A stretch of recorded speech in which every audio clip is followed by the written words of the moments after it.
Class. आज हम continue करेंगे अपना अगला टॉपिक जो कि है अल्कीन्स।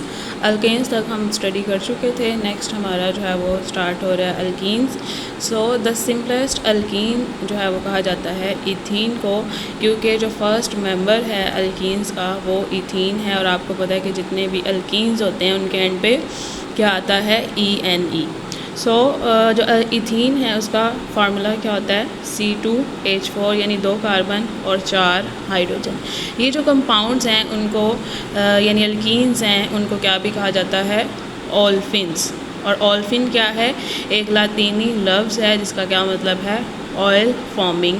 क्योंकि इसके जो प्रोडक्ट्स हैं, फर्स्ट मेंबर्स हैं, वो क्या बनाते हैं, ऑयली प्रोडक्ट्स बनाते हैं जब भी उनका रिएक्शन होता है किसी भी हैलोजन के साथ। और हैलोजन क्या होते हैं, फ्लोरीन, क्लोरीन, ब्रोमीन, आयोडीन, यानी ग्रुप नंबर 17 के जितने भी एलिमेंट्स हैं उनको हैलोजेंस कहा जाता है। और उनमें से किसी भी हैलोजन के साथ जब रिएक्शन करेगा, इनके जो फर्स्ट मेंबर यानी इथीन रिएक्ट करेगा तो वो क्या प्रोड्यूस करता है, ऐसे प्रोडक्ट्स बनाता है जो ऑयली होते हैं।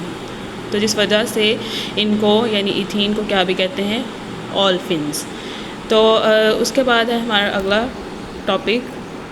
अच्छा, ये टेबल है हमारे पास जिसमें मॉलिक्यूलर, कंडेंस, स्ट्रक्चरल और इलेक्ट्रॉनिक फार्मूला जो है वो, जिसको डॉट एंड क्रॉस फार्मूला भी कहते हैं अल्कीन्स का। इसमें कुछ हमारे पास मेंबर्स हैं अल्कीन्स के, जिसमें फ़र्स्ट है इथाइलिन और अदर नेम इसका क्या है, इथीन।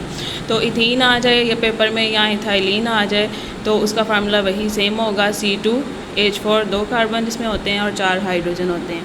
अब इसको अगर आप इसका कंडेंस्ड फार्मूला लिखेंगे तो कैसे लिखेंगे, हमें पता है कि जो कंडेंस्ड फार्मूला है उसमें हम ग्रुप ऑफ एटम्स को ज्वाइन करके लिखते हैं। और जो अल्कीन्स हैं उनमें कौन सा बॉन्ड होता है, डबल बॉन्ड। तो हम 2 कार्बन में क्या ड्रा करेंगे, डबल बॉन्ड। और जो 4 हाइड्रोजन हैं वो 2 इस तरफ अरेंज हो जाएंगे और 2 इस तरफ, क्योंकि हमने कार्बन की टेट्रा वैलेंसी को सेटिस्फाई करना होता है। यानी 4 वैलेंसी जो है वो कार्बन की पूरी होनी चाहिए। और 4 कैसे पूरी हो रही है, 2 ये और 2 ये, 4 बॉन्ड पूरे हो रहे हैं। ये इस तरफ से भी 2 और ये 2, 4 बॉन्ड पूरे हैं। अब इसी का अगर आप स्ट्रक्चरल फार्मूला लिखेंगे तो हम क्या करेंगे, ये जो हमने ग्रुप ऑफ एटम्स को ज्वाइन किया हुआ था आप उसको अलग से उसकी अरेंजमेंट कर देंगे। एक हाइड्रोजन आप इधर अरेंज कर देंगे और एक इस तरफ अरेंज कर देंगे। सेम ऐसे ही जो 2 हाइड्रोजन हैं एक इधर आ जाएगा और एक इस तरफ आ जाएगा। और electronic dot and cross formula हम कैसे लिखते हैं कि हम ये जो बॉन्ड बना है, एक सिंगल बॉन्ड कब बनता है, जब उसमें एक डॉट और एक क्रॉस यानी दोनों एटम्स आपस में एक एक इलेक्ट्रॉन को शेयर करते हैं। तो हम जो है एक बॉन्ड की जगह पे एक क्रॉस और एक डॉट, एक बॉन्ड हो गया। और दूसरे बॉन्ड की जगह पे, अच्छा ये डॉट एंड क्रॉस ऑपोजिट होना चाहिए। अगर एक का ऊपर क्रॉस है तो नीचे क्या होना चाहिए, डॉट होना चाहिए। तो इस तरह से डॉट एंड क्रॉस लिख के तो हम ये जो बॉन्ड है उनकी जगह पे एक डॉट और एक क्रॉस लगा के इसका क्या लिख सकते हैं, cross and dot formula. Next है प्रोपाइलीन, जिसको प्रोपीन भी कहा जाता है। 3 कार्बन और 6 हाइड्रोजन, हाइड्रोकार्बन इसको कहते हैं। और जो है हमने सिर्फ 3 में से 2 कार्बन जो है उनके बीच ही डबल बॉन्ड ड्रॉ करना है, क्योंकि ऑब्वियसली ये एक अल्कीन है, इनमें डबल बॉन्ड होता है। तो हम जो है या आप इस तरफ लगा लें या आप इस तरफ भी लगा सकते हो, लेकिन लगाना एक ही है, ठीक है। इस तरफ लगा लिया और फिर 2 ये और इधर कितने हाइड्रोजन लगाने पड़ेंगे, 2, फिर ही 4 वैलेंसी जो है वो सेटिस्फाई होगी कार्बन की। और इस तरफ जो है फिर हम एक बॉन्ड क्योंकि ड्रॉ करना होगा और इधर कितने हाइड्रोजन लगेंगे, 3 लगेंगे। और इस तरफ जो है वो 2 ये और एक ये, 3 हो गए। तो कितने जो है वो टेट्रा वैलेंसी के लिए कितने हमें चाहिए, बॉन्ड एक चाहिए। वो हाइड्रोजन के साथ कार्बन बना लेगा, हम इसलिए इधर एक ही हाइड्रोजन ड्रॉ कर देंगे। और ये हमारे पास इसका क्या बन जाएगा, कंडेंस्ड फार्मूला।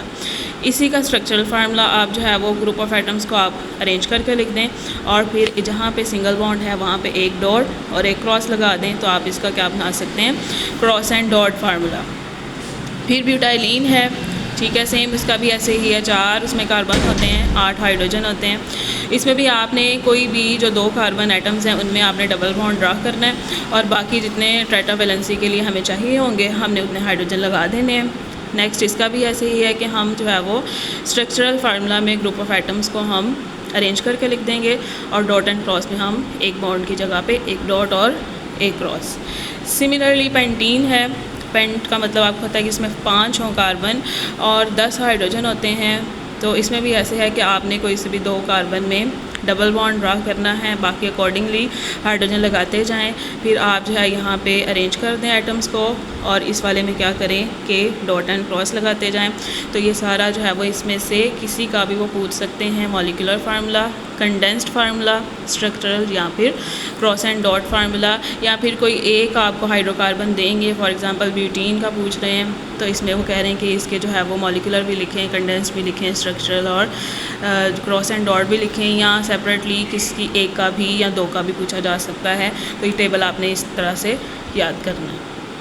उसके बाद है जी अक्रेंस, यानी कहाँ से हमें ये मिलते हैं, कहाँ पाए जाते हैं अल्कीन्स। तो फर्स्ट है अल्कीन्स जो है ये ज़्यादा रिएक्टिव होते हैं। ज़्यादा रिएक्टिव होने का मतलब है कि ये जल्दी रिएक्शन दे देते हैं, किसकी निस्बत, अल्केन्स की निस्बत। और क्यों जल्दी देते हैं, क्योंकि अल्केन्स में होता है सिंगल बॉन्ड, और सिंगल बॉन्ड जो है ये ज़्यादा स्टेबल बॉन्ड होता है जो ईज़िली ब्रेक नहीं होता।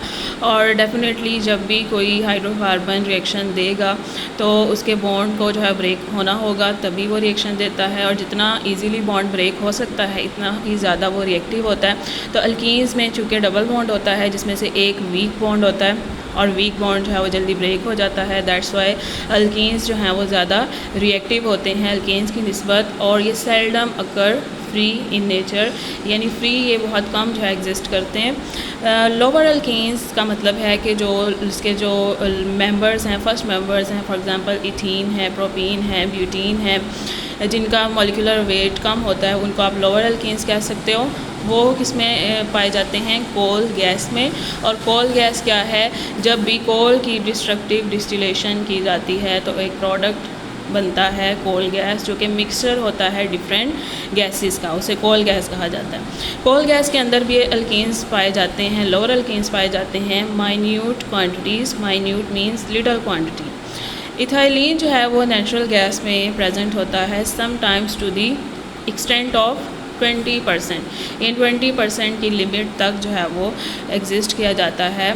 क्या, इथाइलिन, जिसको आप इथीन भी कहते हो, किसमें, नेचुरल गैस में। ये सारे हमने पढ़े हुए, नेचुरल गैस भी, कोल गैस भी, ये पिछले चैप्टर में हम लोग पढ़ के आए हैं। उसके बाद अल्कीन्स जो है वो उसको प्रोड्यूस किया जाता है in large amounts by cracking of petroleum, यानी जब भी पेट्रोलियम की क्रैकिंग की जाती है। अब क्रैकिंग क्या है कि लार्ज मॉलिक्यूलर हाइड्रोकार्बन्स का ब्रेक होके कन्वर्ट होना into lower molecular weight hydrocarbons. For example decane है। अब आपको पता है कि जो डिकेन है उसमें कार्बन 10 होते हैं। डिकेन की जब भी क्रैकिंग होती है, यानी इसकी ब्रेक डाउन होती है, और डिकेन एक लार्ज मॉलिक्यूल है, जब भी इसकी ब्रेक डाउन होगी तो वो कन्वर्ट होता है इनटू ऑक्टेन एंड इथेन, ठीक है, sorry ethene, octane and ethene. तो ऑक्टेन एंड इथीन जो है ये स्मॉलर मॉलिक्यूल्स हैं। तो क्रैकिंग से हम जो है वो इसको कन्वर्ट कर सकते हैं, किसी भी लार्ज मॉलिक्यूल को ब्रेक डाउन से कन्वर्ट करना इनटू स्मॉल मॉलिक्यूल, इसको कहा जाता है इस प्रोसेस को cracking. So cracking of petroleum से भी लार्ज अमाउंट में क्या बनाए जा सकते हैं, ये प्रोड्यूस किए जा सकते हैं अल्कीन्स।